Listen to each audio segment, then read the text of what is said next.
Yok, cebe yakın, içeri çekiyor. Sana bak oranın. Ne de bakın gibi adam. Böyle başına peş.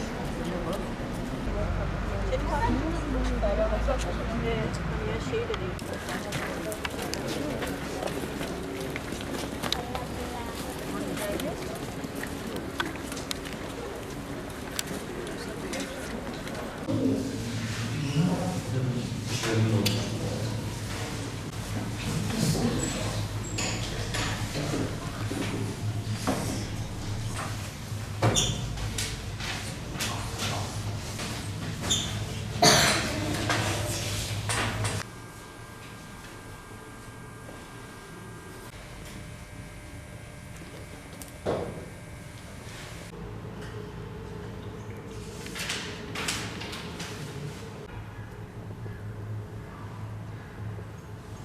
Peygamber Sevdaları Vakfı yaklaşık 10 yıl hemen devam ediyor. Türkiye genelinde Peygamber Aleyhisselatü Vesselam'ın hayatıyla alakalı onu oku, onu yaşa temalı sınav her sene düzenli Türkiye genelinde. Malatya'da da biz her sene kendilerine bu konuda katı sağlıyoruz Peygamber Sevdaları Derneği olarak.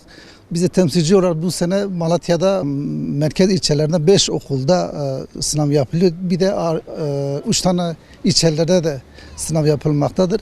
Toplam 2200 civarında bir kayıt oldu. Malatya halkı bu konuda güzel bir teveccüh gösterdi. Özellikle orta ve lise, ilkokul öğrencilerimiz heyecanla kayıt yaptılar. Onlardaki o heyecanı bizi mutlu ediyor.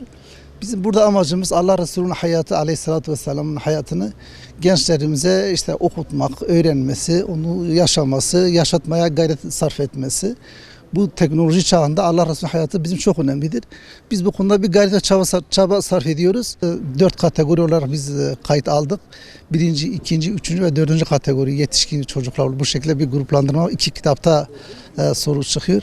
11'de başladı, 12.30'da yarışmamız bitti. Katılım sağlayanlara, dua edenlere, destek veren herkesten Allah razı olsun. Bu sınavın kaybedeni yoktu. Allah için yapılan bir ameldir. Bizim gayemiz de budur. Bu şekilde bir çabamız oluyor. Yani her iki dünyada da inşallah karşılığını buluruz yani. İnşallah Malatya'mız güzel bir başarı gösterir. Temennimiz odur. Allah razı olsun sizlerden.